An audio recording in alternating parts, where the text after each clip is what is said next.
आप ही उनके एक सोलमेट थे और हो, किसी और के साथ वो ऐसी सेम फीलिंग इमेजिन भी नहीं कर सकते। व्यूअर, आप अपने पर्सन को विजुलाइज करिए और मैं आपके और आपके पर्सन के लिए कार्ड स्प्रेड करता हूँ।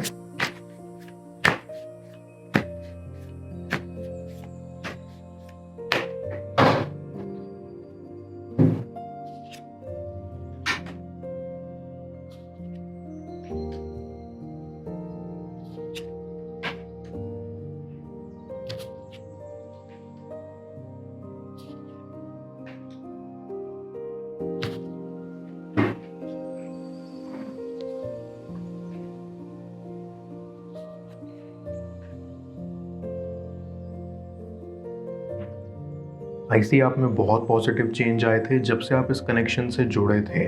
आपके अंदर ज़्यादा कॉन्फिडेंस आ गया था चीज़ों को हैंडल करने का। आप दोनों ही एक दूसरे के साथ क्वालिटी टाइम स्पेंड करते थे और अपने विचार आपस में शेयर करते रहते थे। ऐसा नहीं है कि आप में पहले कॉन्फिडेंस नहीं था, लेकिन जब से आप अपने पर्सन से मिले थे तब से आपके अंदर एक नई ही ऊर्जा उजागर हो गई थी। बट फिर बाद में कुछ चीज़ें ऐसी हुई जिस वजह से आपको अलग होना पड़ा। या तो उनके ऊपर बहुत स्ट्रेस था या आपके ऊपर, या फिर family pressure. I can sense कि कुछ टाइम के बाद आपके ऊपर काफ़ी वर्कलोड आ गया था, क्योंकि आप बहुत अच्छा कर रहे थे लाइफ में, तो आपके ऊपर हर जगह से काम का प्रेशर आने लगा था। अपनी प्रॉब्लम्स आप अपने पर्सन से डिस्कस किया करते थे, लेकिन आपका पर्सन आपको टाइम नहीं दे रहा था और ना ही आप पर कोई ध्यान दे रहा था। आपको ऐसा लगने लगा कि आपका पर्सन आप में इंटरेस्ट खो रहा है।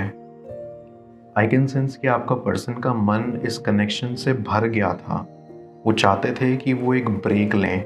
वो बाद में झूठ भी बोलने लग गए थे और अक्सर आपके साथ बनाए हुए प्लान्स को टाल देते थे। ऐसी उन्होंने आपको बहुत हर्ट किया और आप अंदर से एकदम टूट चुके थे। बट इस बात में भी कोई दो राय नहीं है कि आप दोनों शुरुआत में एक दूसरे के साथ बहुत खुश थे। अब दोनों में एक अलग प्रकार की चमक थी और सबको लगता था कि आपका कनेक्शन बेहद स्ट्रांग है।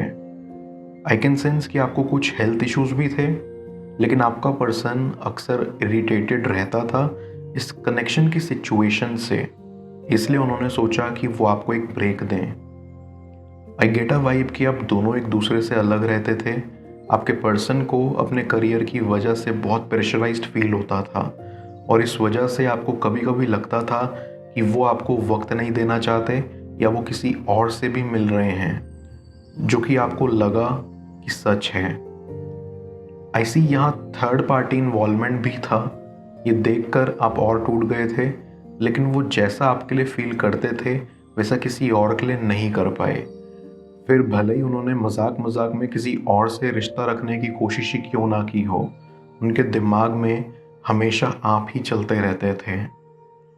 वो ये भी सोचते थे कि आप अपनी फीलिंग्स को फिगर आउट कर रहे हो तो आप अपना टाइम ले रहे हो। जिस वक्त वो किसी और के साथ टाइम स्पेंड कर रहे थे, उस वक्त आप ये सोच रहे थे कि काश आपकी मुलाकात उनसे हो पाती। आपका पर्सन भी आपसे मिलना चाहता है, लेकिन आपसे मिलने की हिम्मत अब तक जुटा नहीं पाया है। उनको ऐसा लगता है कि आप उनको कभी भी माफ़ नहीं करोगे। डीप डाउन आई सी कि आपका रिश्ता काफ़ी स्ट्रॉन्ग था और काफ़ी हद तक आगे बढ़ चुका था, लेकिन उनको अंदाज़ा भी नहीं था कि रिश्ता जुड़ने से पहले ही टूट जाएगा।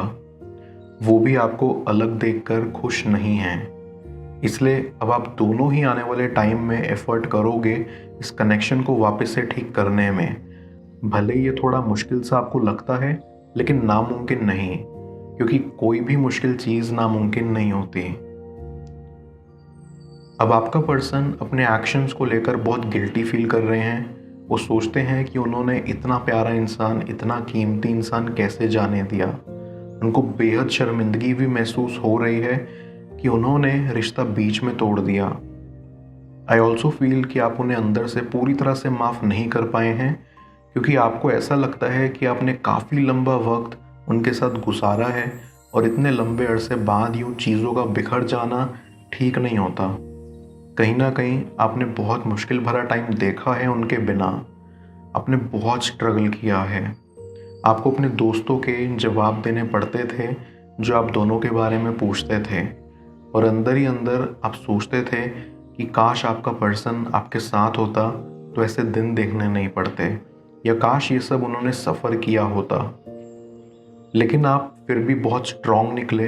आपने बहुत ही बहादुरी से ये सब चीज़ें हैंडल की जो आपका पर्सन कभी नहीं कर सकता था, और आपने खुद ही अपनी प्रॉब्लम से ओवरकम किया, जो कि काबिले तारीफ़ है। लेकिन अब आपका पर्सन ये सब रियलाइज़ कर पा रहा है कि उन्होंने क्या क्या किया है। पहली बात तो उन्होंने आपको धोखा दिया, दूसरी बात आपको इतनी बुरी तरीके से ट्रीट किया, इसलिए अब वो सोच रहे हैं कि आपको कैसे मनाया जाए, कैसे आपको दोबारा इस कनेक्शन में आने के लिए कन्विंस किया जाए, क्योंकि आप उनके लिए बहुत स्पेशल हो और ये एहसास उन्हें बहुत लेट हुआ। आप ही उनके एक सोलमेट थे और हो, किसी और के साथ वो ऐसी सेम फीलिंग इमेजिन भी नहीं कर सकते। मैं कार्ड्स को क्लैरिफाई करता हूँ, तब तक आप प्रॉपर एनर्जी एक्सचेंज के लिए इस रीडिंग को लाइक कर दें, और पेड रीडिंग के लिए आप मुझे ऊपर दिख रहे व्हाट्सएप नंबर पर अप्रोच कर सकते हैं।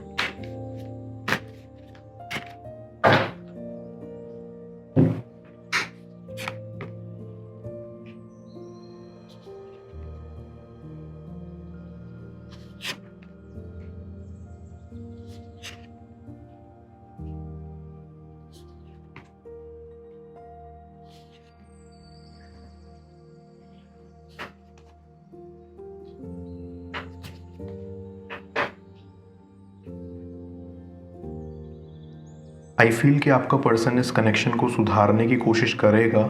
आपको किस तरीके से मनाना है इसके बारे में वो सोचेंगे, और ये सब वो पूरी प्लानिंग और सूझबूझ के साथ करेंगे ताकि इस बार कोई गलती ना हो। वो नहीं चाहते कि वो आपको हमेशा के लिए खो दें। एक बार आपको खोकर उन्हें अनुभव हो गया है कि कितना दर्दनाक होता है। खुद से ज़्यादा बुरा उनको आपके लिए लगता है कि आपने कितनी सारी चीज़ों से डील किया होगा, वो भी अकेले। उनको ऐसा भी लगता है कि आपके पर्सनल स्ट्रगल्स मजाक नहीं थे बल्कि सच थे, और उस टाइम वो आपके साथ खड़े नहीं रहे। ये सोच के उन्हें और भी दुख होता है। उनको ऐसा लगता है कि वो आपके लिए राइट पर्सन नहीं है, क्योंकि जो इंसान दुख में साथ नहीं खड़ा हो पाया वो बाकी ज़िंदगी के पड़ाव में कैसे होगा।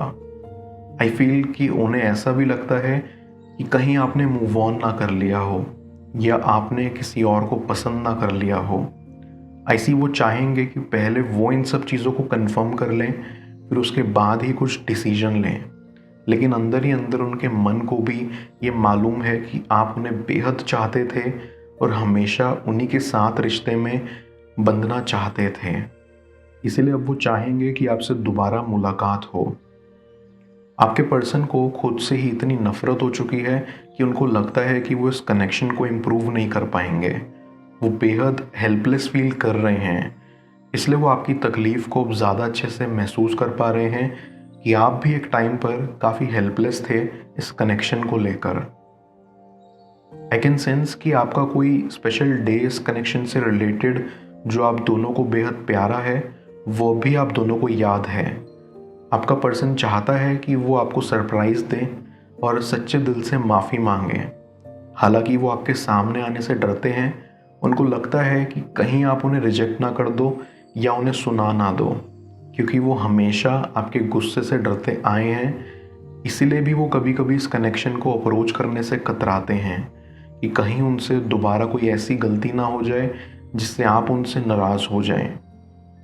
आई फील वो किसी के ज़रिए आप पर नज़र रखे हुए हैं और उन्हीं से ही सलाह मशवरा कर रहे हैं कि आपको कैसे सरप्राइज़ दिया जाए, कैसे माफ़ी मांगी जाए और कैसे यकीन दिलाया जाए कि अब वो कहीं नहीं जाएंगे, क्योंकि अब उन्होंने आपको अपना मान लिया है। ऐसी ये सब तभी संभव होगा जब आप हाँ करोगे, जो कि आई फील कि आप करोगे, क्योंकि आपके मन से उनके लिए प्यार ख़त्म नहीं हुआ है। भले ही आप कितना ही हर्ट हो, लेकिन आज भी आप चाहते हैं कि आप अपने पर्सन के साथ रहें और उनके साथ फ्यूचर स्पेंड करें। आपका एक छोटा सा आशियाना हो उनके साथ। आई स्ट्रांगली बिलीव कि आपका पर्सन जल्द आएगा और इस कनेक्शन को आगे बढ़ाएगा।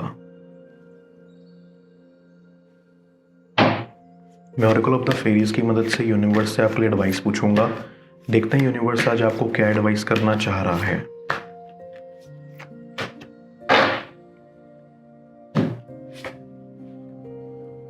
होप, ये फेरी कहना चाहती है कि होप हमेशा से ही आपके रास्ते में मौजूद है, फिर चाहे आप उसे देख पा रहे हो या नहीं, बट वो है। इस फेरी के ज़रिए यूनिवर्स आपको गाइड करना चाह रहा है कि optimistic expectations, positive expectations negative situation को भी पॉजिटिव में ही बदल देती हैं।